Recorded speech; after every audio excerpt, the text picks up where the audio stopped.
Hello dear friends, मैं संजय गुप्ता आपका स्वागत करता हूं अपने YouTube channel brilliant coaching class 10.2 में। तो कैसे हैं आप सब? उम्मीद करता हूं आप सब एकदम मस्त और स्वस्थ होंगे। आज का हमारा जो टॉपिक है वो है प्रोनाउन और एडजेक्टिव को रिवाइज करना। हमने प्रोनाउन और एडजेक्टिव को पूरी तरह खत्म कर लिया रीड करके। आज हम उसको रिवाइज करेंगे। क्या करेंगे? रिवाइज करेंगे, यानी फिर से पढ़ेंगे। तो आज की क्लास को हम स्टार्ट करने से पहले मैं आपसे एक रिक्वेस्ट करना चाहूँगा कि अगर आपने अभी तक हमारे YouTube channel brilliant coaching class 10.2 को सब्सक्राइब नहीं किया है तो चैनल को सब्सक्राइब कर ले और बेल आइकन से नोटिफिकेशन ऑन करना मत भूलें, ताकि आपके आगे आने वाले वीडियोस के लिंक आप तक पहुंचते रहें। ठीक है, तो आज की क्लास को हम स्टार्ट करते हैं। आज का हमारा जो टॉपिक है वो है प्रोनाउन। पहले हम प्रोनाउन को रिवाइज करेंगे। किसको? प्रोनाउन को। तो प्रोनाउन क्या है? First word is pronoun. Word is pronoun. First हमारा क्या क्वेश्चन आता है? प्रोनाउन का मतलब क्या है, यानी प्रोनाउन का सेंस। ठीक है, तो प्रोनाउन का सेंस होता है सर्वनाम। क्या होता है? सर्वनाम।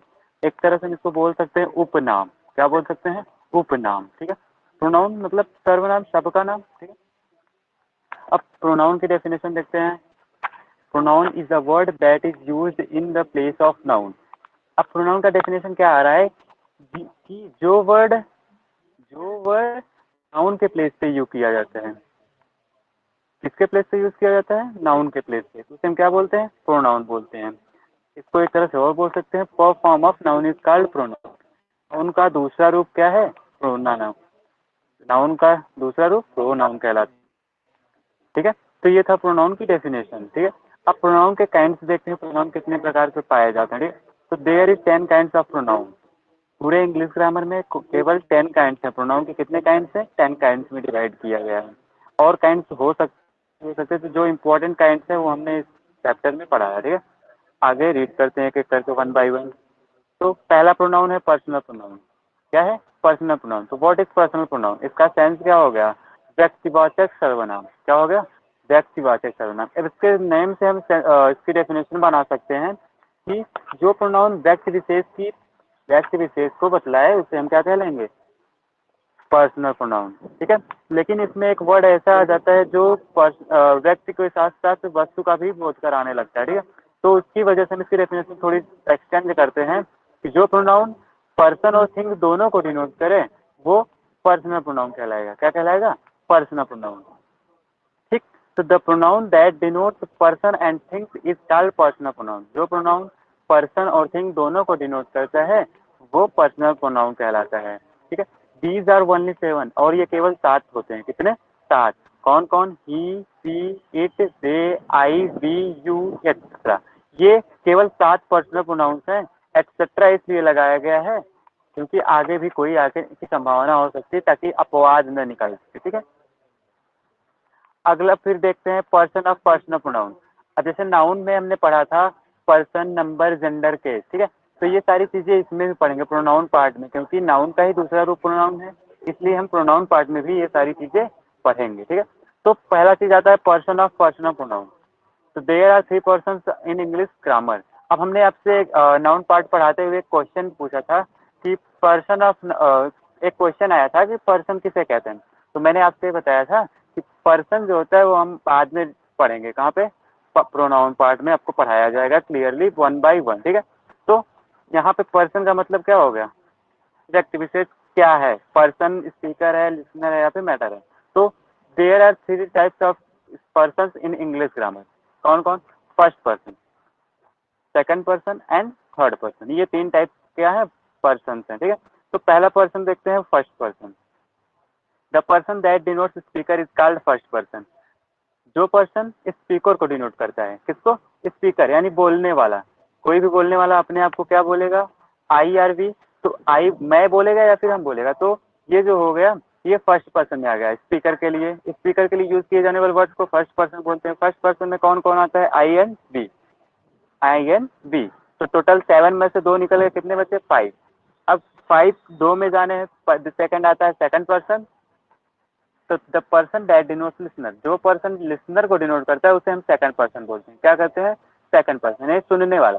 जैसे हम बोलेंगे तो कोई दूसरा सुनेगा, जैसे जो सामने होगा वो सुनेगा तुम। ठीक है, उसको हम तुम या आप करके बुलाएंगे, तो जो लिसनर होगा उसका क्या होगा, यू। हम सामने वाले को जो सुनेगा उसको हम यू बोलेंगे, क्या बोलेंगे, यू बोलेंगे। इसलिए लिसनर को सेकंड पर्सन बोलते हैं, सुनने वाला, ठीक है। तो सेकंड पर्सन क्या हो गया, लिसनर, जो सुनाता है यू। बचे कितने, 4, 3 निकल आए, 2 फर्स्ट पर्सन में आई एंड वी, सेकंड पर्सन में यू, और बचता है 4 जो आता है थर्ड पर्सन में, ठीक है। तो थर्ड पर्सन क्या होता है, the person that denotes matter. अब मैटर चल रहा, बात चल रही है, तो कोई बोल रहा होगा, कोई दूसरा सुन रहा होगा, और किसी तीसरे के बारे में बात हो रही होगी, तो जो तीसरा है वो मैटर है। तीसरा क्या है, मैटर है। तो तीसरे के बारे में बात हो रही है, ही सी इट दे, इसमें से कोई भी हो सकता है, ठीक है। तो ये हो गए पर्सन, हो गए, क्या हो गए, पर्सन। को हमने थर्ड पर्सन में किस लिए रखा था, क्योंकि नाउन के बारे में ही बात किया जाएगा, ठीक है। बोलने वाला नाउन नहीं होगा, बोलने वाला क्या होगा, फर्स्ट पर्सन, क्या होगा, फर्स्ट पर्सन, खुद को क्या बोलेगा, फर्स्ट पर्सन, ठीक है। तो ये हो गया सेकंड पर्सन, थर्ड पर्सन और फर्स्ट पर्सन। पर्सन कितने हो गए, समझ में आ गया, ओके। तो आगे कंटिन्यू करते हैं। उसके बाद आता है नंबर। क्या आता है, नंबर। पर्सन के बाद नंबर और जेंडर। तो यहाँ पे number and gender of personal pronoun होना चाहिए, जो कि पर्सन हो गया, तो पर्सन यहाँ पे कट कर दीजिएगा, ठीक है। तो number and gender of personal pronoun, अब हम क्या रीड करेंगे, 1 बाय 1 सभी जितने भी पर्सनल प्रोनाउंस हैं उनके नंबर और जेंडर को रीड करेंगे। तो पहला पर्सनल प्रोनाउन क्या है, आई। इसका नंबर सिंगुलर होता है और जेंडर कॉमन होता है, यानी कि ये दोनों के लिए यूज किया जाता है, कॉमन जेंडर, यानी both male and female, male और फीमेल दोनों बोल सकते हैं। सिंगुलर नंबर यानी केवल एक रहेंगे, कितने रहेगा, एक रहेगा। वी, सेकंड आता है वी। वी का नंबर प्लूरल, इसमें एक से अधिक रहेंगे, कितने रहेंगे, एक से अधिक नंबर, यानी इससे अधिक लोग बोलेंगे हम, ठीक। इसका भी जेंडर कॉमन होता है, इसका भी जेंडर कॉमन होता है, मेल फीमेल बोथ के लिए यूज होता है। थर्ड आता है यू। क्या आता है, यू। तो यू का नंबर 0 प्लूरल होता है, यानी कि ये दोनों के लिए यूज किया जाता है, सिंगुलर और प्लूरल दोनों के लिए यूज किया जाता है। सिंगुलर रहेगा तो सिंगुलर के लिए यूज किया जाएगा, प्लूरल रहेगा तो प्लूरल के लिए। तो इसका भी जेंडर कॉमन जेंडर होता है, ये बोथ मेल और फीमेल दोनों के लिए ये भी यूज किया जाता है। अगला आता है ही। तो ही का नंबर सिंगुलर, केवल एक पर्सन, ये पुरुष जाति मेल के लिए यूज किया जाता है, मैस्कुलिन जेंडर इसका होता है। सी का नंबर सिंगुलर, ये फेमिनिन जेंडर के लिए यूज किया जाता है। इट का नंबर सिंगुलर, ये भी न्यूटर जेंडर है, यानी कि ये न्यूटर जेंडर के लिए लाइफलेस या फिर नेचुरल थिंग्स के लिए यूज किया जाता है। अगला आता है दे। तो दे का नंबर प्लूरल होता है और ये कॉमन जेंडर का होता है, यानी कि इसमें मेल और फीमेल दोनों आ सकते हैं, ठीक है। तो जितने भी नाउन्स थे, जितने भी प्रोनाउंस थे, सॉरी, जितने भी प्रोनाउंस थे उसमें से ही और सी अलग अलग नंबर है, यानी कि ही का नंबर यस, सी का नंबर यस, इट का नंबर यस, ये 3 यस नंबर में है और आई भी यस नंबर में, ठीक है। तो 4 लोग यस नंबर में हो गए सिंगुलर नंबर, और 3 जो बचे कौन कौन, डी यू दे, इनका नंबर प्लूरल होता है, ठीक है। प्लूरल और सिंगुलर भी होता है, किसका, यू का सिंगुलर होता है केवल, ठीक है। तो यू दोनों में आ गया, सिंगुलर और प्लूरल में। वी दे ये प्लूरल हो गए, ही सी इट आई ये सिंगुलर हो गए, ठीक है। अब जेंडर देखते हैं, तो आई का नंबर, आई का जेंडर कॉमन, बी का जेंडर कॉमन, यू का जेंडर कॉमन एंड दे का जेंडर कॉमन, 4 का जेंडर कॉमन है, ठीक है। ही का जेंडर मेल, सी का जेंडर फीमेल एंड इट का नंबर न्यूट्रल। ये समझ में आ गया, ठीक है। तो ये था इनका नंबर, पर्सन, जेंडर, 3 चीजें हमने पढ़ लिया। अब पर्चा है केस, क्या पढ़ना है, केस पढ़ना है, ये कौन कौन सा काम करते हैं। तो मोस्टली ये 3 टाइप के काम करते हैं, ठीक है। ये आपको दिखाया गया है कॉलम्स, कॉलम ऑब्जेक्टिव का कॉलम है, फिर पॉजिटिव केस का कॉलम है, फिर सेल्फ फॉर्म का कॉलम है, ठीक है। तो यहाँ पे जो आपको कॉलम्स दिखाए गए इसमें से जो मेन कॉलम्स हैं आपके जो रीडेबल हैं इस पार्ट के जो हैं, जो केस ऑफ पर्सनल प्रोनाउन के हैं वो है subjective case, objective case and possessive case pronoun, possessive case of pronoun, pronoun का पोसेसिव केस, ठीक है। तो ये जो पहले 3 कॉलम्स हैं ये आपके केस ऑफ पर्सनल प्रोनाउन है, यानी कि 3 केसेस मोस्ट है। और ये जो पोसेसिव केस ऑफ एडजेक्टिव है ये एडजेक्टिव का पार्ट है, किसका, पोसेसिव एडजेक्टिव का पार्ट है, ठीक है। और इसे सेल्फ फॉर्म वाला हम आगे पढ़ेंगे किसमें, अगले जो टाइप्स ऑफ प्रोनाउन है उनमें, ठीक है। तो हमारा जो केस है सब्जेक्टिव केस, ये लाइन है पहली line, I we you he she it they, ये सब सब्जेक्टिव केस में है। दूसरा आता है ऑब्जेक्टिव केस, यानी ऑब्जेक्ट का वर्क करेंगे, तो ऑब्जेक्ट का वर्क करेंगे me us you him her it, case है वो उसी के सामने लिखा गया है, ध्यान से देखिएगा।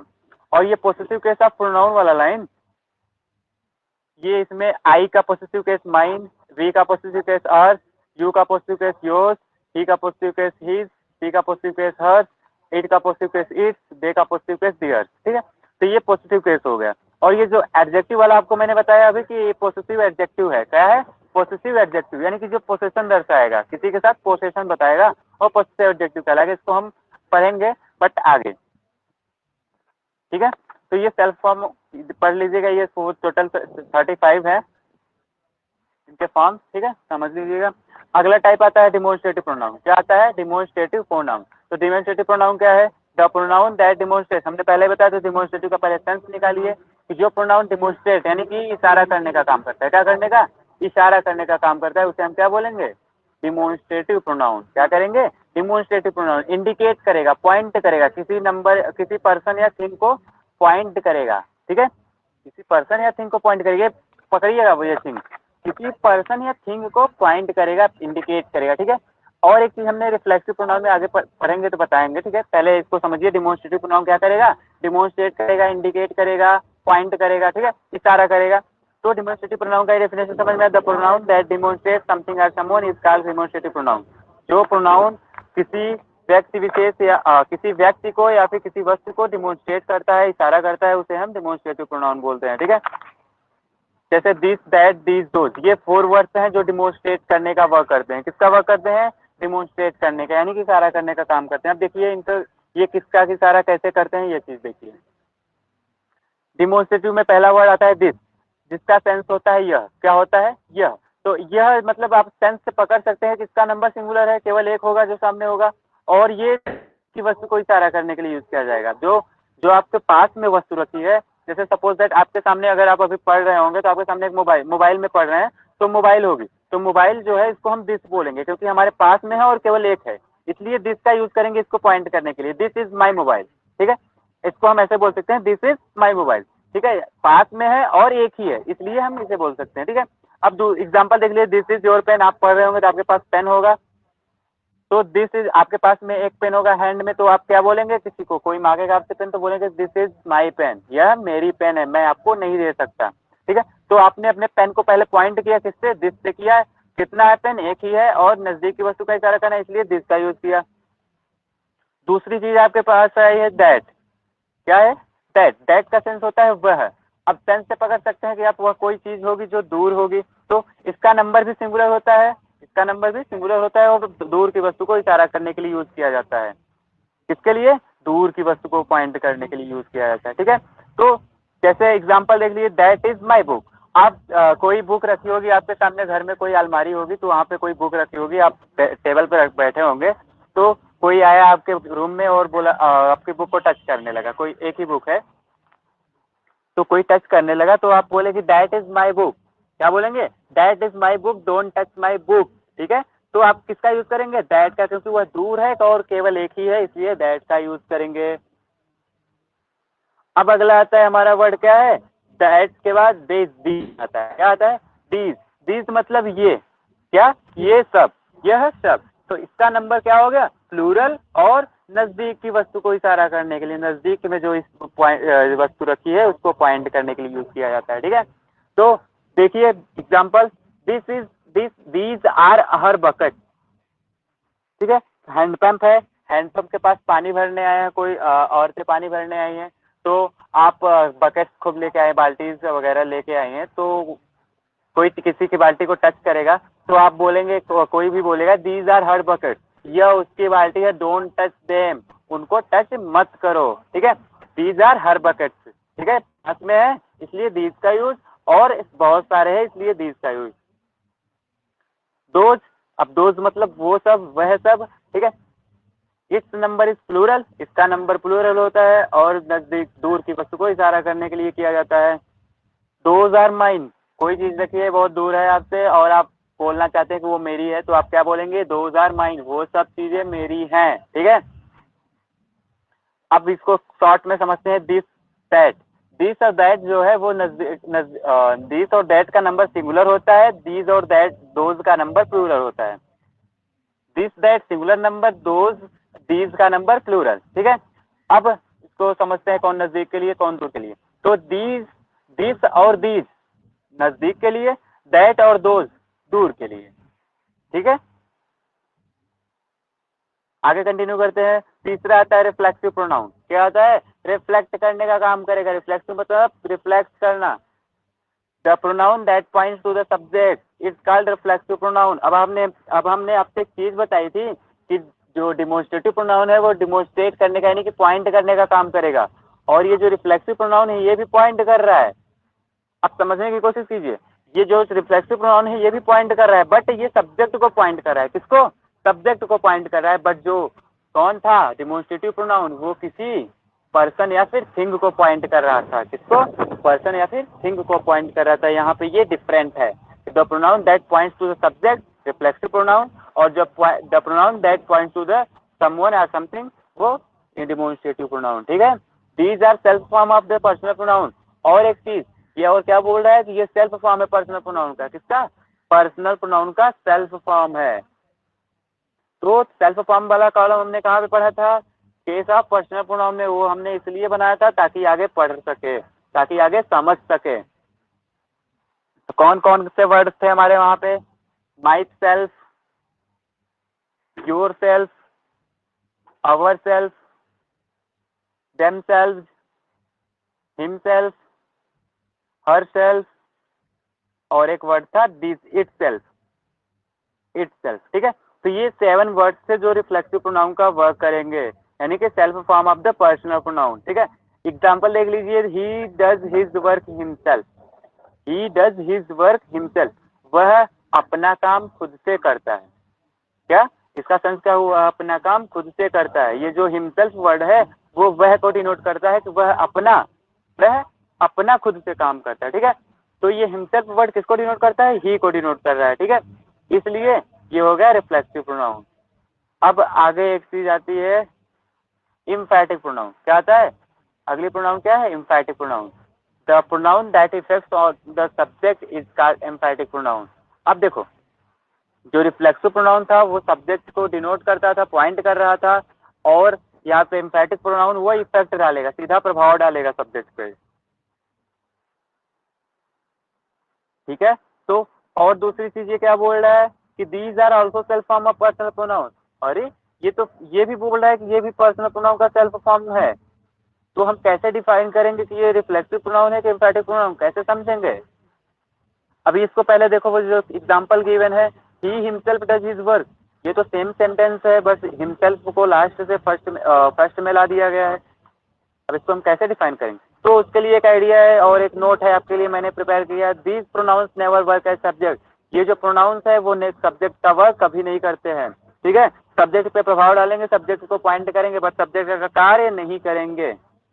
When these are, अब देखो दूसरा नोट, ये ध्यान से समझना आप एम्फैटिक और रिफ्लेक्सिव प्रोनाउन में डिफरेंट करने के लिए। When these are, जब ये रहेंगे near by subject, near by subject emphatic pronoun कहलाएंगे। क्या कहलाएंगे? Emphatic pronoun. और फॉर टू द सब्जेक्ट, और तब क्या कहलाएंगे? Near by subject emphatic pronoun, for to subject reflexive pronoun.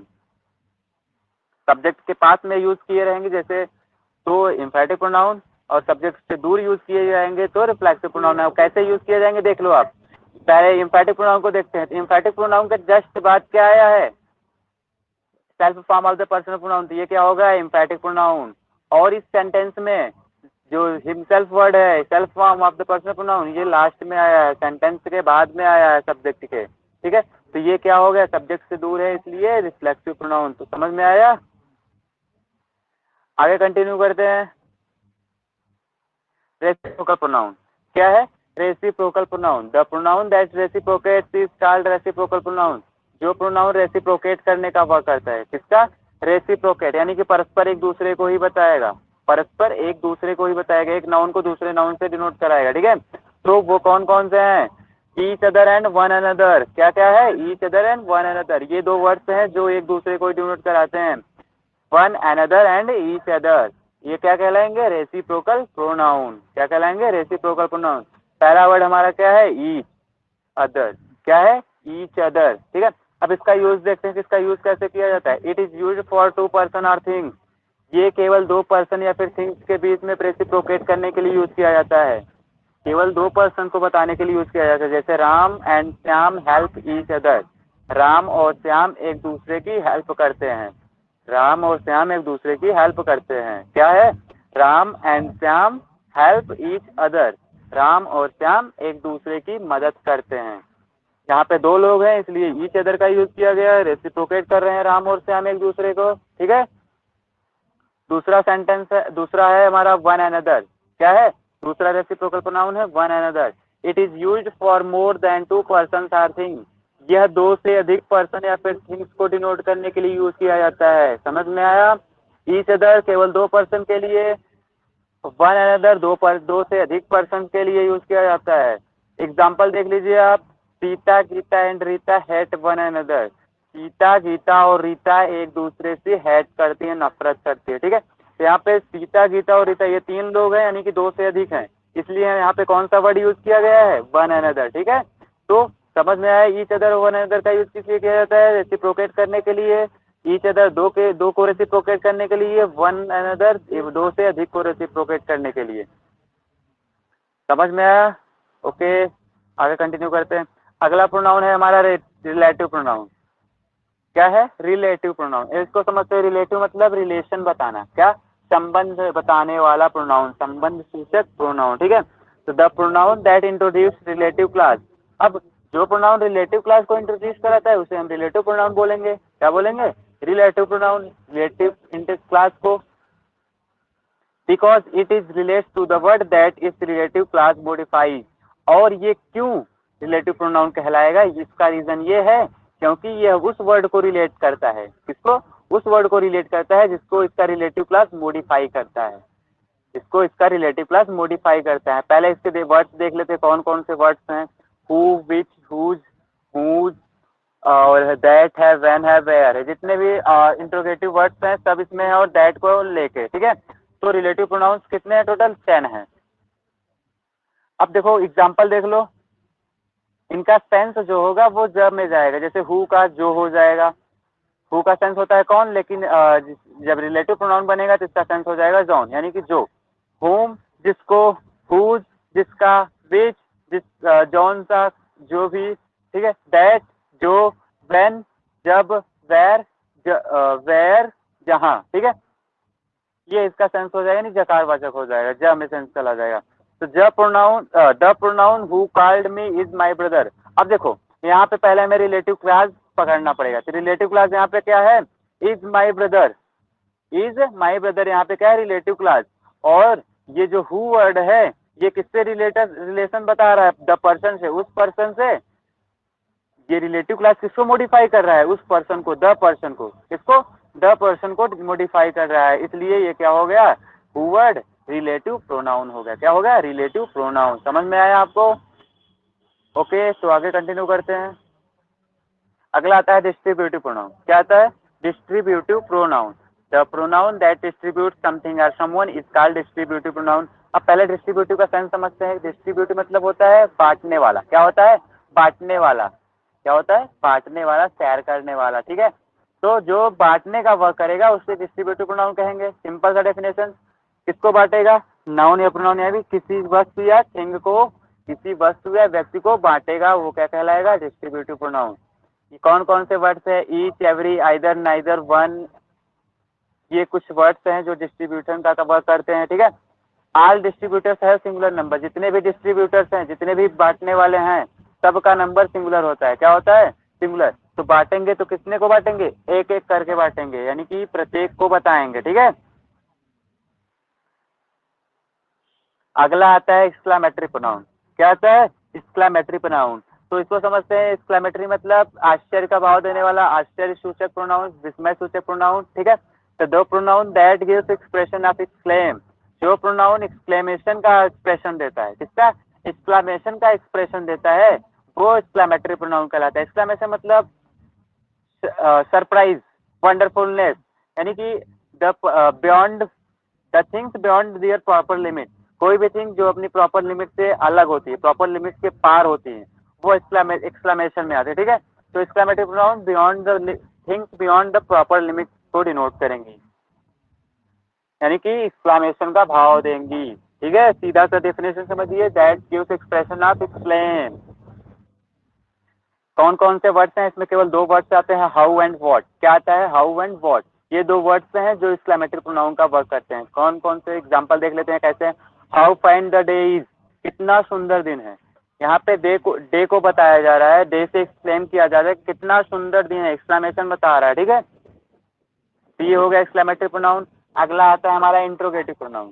क्या आता है? Interrogative pronoun. The pronoun that ask some question is called interrogative pronoun. जो प्रोनाउन कुछ क्वेश्चन, कुछ क्वेरीज, कोई प्रश्न पूछता है, उसे हम इंट्रोगेटिव प्रोनाउन कहते हैं, यानी इंट्रोगेट करने का वर्क करता है, उसे हम इंट्रो प्रोनाउन कहते हैं। ठीक है, ये केवल 9 हैं। कितने हैं? 9 वर्ड्स हैं इसमें। कौन कौन से? What, when, where, why, who, whose, whom, which, how. ये वर्ड्स हैं जिसे हम वी वर्ड भी बोलते हैं, WH वर्ड भी बोलते हैं। क्या बोलते हैं? WH वर्ड, क्योंकि ये सभी जो है WH से ही स्टार्ट होते हैं। हाउ इसमें जो है वो एक्सपेक्शन है। ठीक है, हाउ जो वर्ड है वो H से स्टार्ट होता है, इसलिए शॉर्ट फॉर्म में इसे हम WH वर्ड भी बोलते हैं या फिर W वर्ड भी बोलते हैं। ठीक है, तो कहीं कहीं पे W वर्ड या WH वर्ड बोला जाए तो आप समझ जाइएगा कि किसका बताया जा रहा है, इंट्रोगेटिव वर्ड को बताया जा रहा है। ठीक है, एग्जाम्पल देख लीजिए, what is your name. What is your name, यहाँ पे योर नेम, आपका नाम पूछा जा रहा है किससे? क्वेश्चन करके, व्हाट से। पहला वर्ड आता है व्हाट। क्या आया है? व्हाट वर्ड जो है उसको हम देखते हैं, तो द वर्ड व्हाट का सेंस होता है क्या? क्या होता है? क्या, जिसका सेंस होता है। ठीक है, it is use for things or neuter gender. इसका यूज न्यूटर जेंडर या फिर थिंग्स के लिए किया जाता है। किसके लिए? न्यूटर जेंडर के लिए या फिर थिंग्स के लिए किया जाता है। इट्स नंबर इज सिंगुलर, और इसका जो नंबर होता है वो क्या होता है? सिंगुलर होता है। ठीक है, तो इसका बेस में नंबर क्या हो गया? सिंगुलर होता है। ठीक, तो एग्जाम्पल देख लीजिए, व्हाट इज दैट। कोई भी चीज रखी होगी आपके सामने, उसको उसके लिए हमें क्वेश्चन करना है। क्या करना है? क्वेश्चन पूछना है, प्रश्न पूछना है कि वह क्या है। तो हम किसका यूज करेंगे? व्हाट का यूज करेंगे। किसका? व्हाट का। तो व्हाट इज दैट, वह क्या है। क्या पूछेंगे? What is that. कोई भी चीज रखी, जैसे आपके सामने टेबल पे पानी की गिलास रखी होगी, कोई भी पूछेगा व्हाट इज दैट। क्या पूछेगा? व्हाट का यूज करेगा उसके लिए, उसको प्रश्न पूछने के लिए, थिंग्स को पूछने के लिए किसका यूज किया जाता है इंट्रोगेट करने के लिए? व्हाट का। समझ आया? अगला वर्ड आता है व्हेन। अगर हमें टाइम पूछना है किसी भी चीज का, कहीं पे भी कोई भी टाइम पूछना है, तो हम क्या किसका यूज करेंगे? व्हेन का यूज किस लिए करेंगे? टाइम बताने के, टाइम पूछने के लिए। जैसे आपको पूछना है कि कोई जैसे आपके बगल में कोई भाई का, उससे पूछा जा रहा है कि व्हेन ही गेट अप, वह कब उठता है सुबह। तो इसमें टाइम पूछा जा रहा है किससे? व्हेन से। व्हेन से पूछा जा रहा है क्या? टाइम। एग्जाम्पल देख लीजिए, when does she get up, वह कब उठती है। तो ये किससे पूछा जा रहा है? व्हेन वर्ड से टाइम पूछा जा रहा है। उसी तरह वेयर वर्ड है, उससे प्लेस पूछा जाएगा। जैसे आपसे पूछा जा रहा है कहाँ रहते हो, तो क्या क्या करोगे? वेयर डू यू लिव, आप कहाँ रहते हो। वेयर वर्ड से प्लेस पूछा जाएगा, और वाई वर्ड जो है उससे रीजन पूछा जाएगा। वाई इज ही लेट, वह लेट क्यों है आज। तो अगला वर्ड आता है who. It is use for person. इसका यूज पर्सन को पूछने के लिए किया जाता है। किसको पूछने के लिए? पर्सन को पूछने के लिए किया जाता है, या फिर एनिमल्स के। ठीक है, एज अ सब्जेक्ट, और इसको सब्जेक्ट भी बोला जाता है। ठीक है, जैसे देख लीजिए एग्जाम्पल में, हु इज योर फादर, आपके पिताजी कौन है। आपके पिताजी कौन है, तो पर्सन को पूछा जा रहा है, योर फादर पर्सन है। ठीक है, तो यहाँ पे किससे क्वेश्चन किया जाएगा? हु से। अगला वर्ड आता है whom। It is use for object in objective case of who. यह ऑब्जेक्टिव केस हु के ऑब्जेक्टिव केस के फॉर्म में यूज किया जाता है। किसके? हु ऑब्जेक्टिव केस, यानी कि हु जो है वो ऑब्जेक्ट के रूप में यूज किया जाएगा, ऑब्जेक्ट को पूछने के लिए। तो फिर या फिर एनिमल ऑब्जेक्ट में होगा, उसको पूछने के लिए हुम का यूज करेंगे। जैसे हुम डू यू नो, यहाँ पे जो सब्जेक्ट है। ठीक, अब यहाँ पे पूछा जा रहा है कि आप किसको जानते हो, किस वर्ड का यूज करके पूछा जा रहा है? हुम का। किसको? हुम का। तो हुम डू यू नो, आप किसको जानते हो। ये ठीक है, अगला आता है फिर पॉजिटिव केस। 3 केसेस होते हैं पर्सनल प्रोनाउन के, सब्जेक्टिव, ऑब्जेक्टिव एंड पॉजिटिव। तो सब्जेक्टिव में हु हो गया, ऑब्जेक्टिव में हुम हो गया, और पॉजिटिव में हुज हो गया। तो ये इसको भी हम उसी कैटेगरी में रख सकते हैं, बट देखा नहीं इंट्रोगेट करने का वर्क करते हैं, इसलिए इंट्रोगेटिव प्रोनाउन में रखा गया। ठीक है, ये इनके 3 केसेस हैं, अलग एक ही तरह से यूज किए जाएंगे पर्सन और एनिमल्स को आस्क करने के लिए, ठीक है, और इनके यूजेस अलग अलग हैं। विच अगला वर्ड आता है, it is use for choosing something और समवन, ये अल्टरनेटिव चूज करने के लिए यूज किया जाता है। किसी चीज को चूज करना है तो हम ऐसे कोई चीज रखी है आपके सामने, सपोज दैट आपके सामने कोई ढेर सारी बुक्स रखी हैं, तो कोई आपसे अल्टरनेटिव पूछेगा कि विच इज योर बुक, आपकी बुक कौन सी है, तो किससे क्वेश्चन करेगा, विच इज योर बुक, आपकी बुक कौन सी है, ठीक है। अगला वर्ड आता है हाउ, ये कंडीशन बताने के लिए यूज किया जाता है, कंडीशन को पूछने के लिए, बताने के लिए नहीं, इसमें जो भी यूज किया जाएगा वो पूछने के लिए यूज किया जाएगा, ठीक है। तो कंडीशन बस पूछने के लिए हाउ का यूज किया जाता है। हाउ आई, जैसे आपसे कोई पूछता है आपका कंडीशन हाउ आर यू, आप कैसे हो, तो हाउ से यूज पूछ किया, ठीक है, समझ आया ये वर्ड। हाउ जो वर्ड है वो कंडीशन पूछने के लिए, विच अल्टरनेटिव पूछने के लिए, हु पर्सन और एनिमल, ये जो तीनों है पर्सन और एनिमल्स को पूछने के लिए, व्हाट थिंग्स के पूछने के लिए, व्हेन टाइम पूछने के लिए, वेयर प्लेस पूछने के लिए, व्हाई रीजन पूछने के लिए। ये 9 वर्ड्स है जिनका अलग अलग यूजेस है, पढ़ लीजिएगा अच्छे से। फिर आता है हमारा इंडेफिनिट प्रोनाउन। क्या आता है? इंडेफिनिट प्रोनाउन, अनिश्चित सर्वनाम। क्या ऐसे बोलेंगे? अनिश्चित सर्वनाम। The pronoun that does not differ any specific person place or thing is called indefinite pronoun. ये देखो यहाँ पे जो ये इंडेफिनिट प्रोनाउन है, ये जैसे पर्सनल प्रोनाउन था उसका जस्ट अपोजिट है। पर्सनल प्रोनाउन किसी specific person place or thing को बताता था, बट ये जो इंडेफिनिट प्रोनाउन है वो किसी पर्सन प्लेस या फिर थिंग को स्पेसिफिक नहीं बताएगा स्पेसिफिकली, यानी वो स्पेशल नहीं होंगे, ठीक है। तो पर्सन प्लेस और थिंग को जो स्पेसिफिक बताता है वो इंडेफिनिट प्रोनाउन, यानी कि आमतौर पे कॉमन जैसे बताया जाता है वैसे। जैसे एग्जाम्पल्स में आल, सम, फ्यू, मेनी, वन, मच, ये क्या हो गए? इंडेफिनिट प्रोनाउन जो किसी स्पेसिफिक पर्सन प्लेस और थिंग को नहीं डिनोट करेंगे। समझ आया? एक एक के यूजेस देख लेते हैं। व्हेन इट, आल का use when it denotes any person, जब ये किसी पर्सन को डिनोट करता है तो इसका नंबर होता है प्लूरल, और जब ये किसी मैटर को डिनोट करता है तो इसका नंबर होता है सिंगुलर। क्या होता है? सिंगुलर। जैसे ऑल इज वेल, इसमें कंडीशन बताया जा रहा है। क्या बताया जा रहा है? कंडीशन। मैटर बताया जा रहा है, इसलिए क्या इसका नंबर क्या हो गया? सिंगुलर। और ऑल आर वेल, यहाँ पे पर्सन को बताया जा रहा है कि सभी अच्छे हैं, तो इसका जेंडर इसका नंबर हो गया प्लूरल, ठीक है। समझ आया? आगे चलते हैं। आगे आ गया सम और फ्यू। इन दोनों का सेंस सेम होता है बट यूजेस अलग होते हैं, और सेम यूज भी कर सकते हैं, कहीं कहीं पे सेम यूज भी होता है और अलग अलग भी, ठीक है। डिफरेंट है, बट आपको अभी यहाँ पे केवल इतना जानना है कि इनके यूजेस कैसे किए जाते हैं। कॉमन तौर पे it is used for both S and P group, ये सिंगुलर और प्लूरल दोनों के लिए यूज किया जाता है। It's number is singular, but इसका जो नंबर होता है वो क्या होता है? सिंगुलर होता है, ठीक है। सम और फ्यू आर बॉर्न ग्रेट, यहाँ पे जो वर्ड सम और फ्यू है, यहाँ पे एक एक से हम वर्ड को कंप्लीट सेंटेंस को कंप्लीट करते हैं तो क्या हो गया? सम आर बॉर्न ग्रेट, कुछ महान पैदा हुए थे। फ्यू आर बॉर्न ग्रेट, दोनों सेंटेंस सही है, दोनों का यूज सही है, यस और प्री दोनों के लिए यूज किया जाता है, ठीक है। One, it denotes any one of his group, यह अपने ग्रुप का किसी एक को डिनोट करता है, यह अपने ग्रुप का किसी एक को डिनोट करता है। इट, इस नंबर इज सिंगुलर, और इसका जो नंबर होता है वो क्या होता है? सिंगुलर होता है। एग्जाम्पल के देख लीजिए, वन मस्ट डू वन से ड्यूटी, यहाँ पे वन का जो सेंस है वो क्या है? हर एक। क्या होता है इसका सेंस? हर एक या फिर प्रत्येक। तो इसका सेंटेंस का सेंस क्या हो गया? हर एक को अपनी ड्यूटी खुद करनी चाहिए, प्रत्येक को अपनी ड्यूटी खुद करनी चाहिए। और ये जो वंस है ये क्या है? ये क्या है? अपॉस्ट्रोफी से एडेड है, जो पोसेसिव बता रहा है, पोसेशन बता रहा है। क्या बता रहा है? पोसेशन, ठीक है। अगला हमारा आता है much. It denotes mass noun, यह मास नाउन को डिनोट करेगा। किसको? मास नाउन को। इट्स नंबर इज सिंगुलर, और इसका नंबर जो होता है वो क्या होता है? सिंगुलर होता है। क्या होता है? सिंगुलर नंबर होता है। एग्जाम्पल देख लीजिए, eating too much is harmful, अधिक खाना हार्मफुल हो सकता है, अधिक खाना हार्मफुल हो सकता है। तो खाना जो है वो मास नाउन है, इसलिए क्या हो गया? मास नाउन के लिए यूज हो गया। Many, it denotes countable noun, ये काउंटेबल नाउन को डिनोट करता है, और इसका नंबर जो होता है प्लूरल होता है। एग्जाम्पल, मैनी आर एब्सेंट, कई आज एब्सेंट है, कई आज एब्सेंट है, इसका आंसर हो गया, ठीक है। तो समझ में आया इतना सब?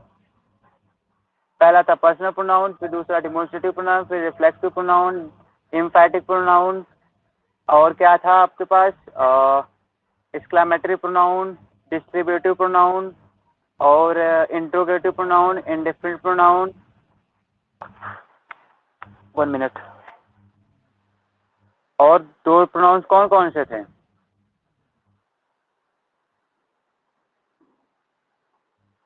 Relative pronoun and reciprocal pronoun. ठीक है, ये हो गए आपके 10 काइंड्स ऑफ प्रोनाउन। फिर से देख लीजिए, personal pronoun, demonstrative pronoun, reflexive pronoun, एम्फैटिक pronoun, reciprocal pronoun, relative pronoun, और क्या हो गया, रिलेटिव प्रोनाउन, उसके बाद डिस्ट्रीब्यूटिव, फिर एक्सक्लेमेटरी, इंट्रोगेटिव, और फिर आ गया इंडेफिनिट प्रोनाउन। ठीक है, ये 10 टाइप्स ऑफ प्रोनाउन है, तो इनको ध्यान से पढ़ लीजिएगा, आगे काम आएगा आपके। तो आज का क्लास बस इतना ही, फिर मिलते हैं आपको अगले क्लास में। तब तक के लिए बाय बाय, टेक केयर। और आपको अगली क्लास में बताया जाएगा एडजेक्टिव। क्या बताया जाएगा? एडजेक्टिव के बारे में हर चीज़ बताई जाएगी। ठीक है, तो फिर मिलते हैं आपको अगली क्लास में। Bye bye, take care, see you soon.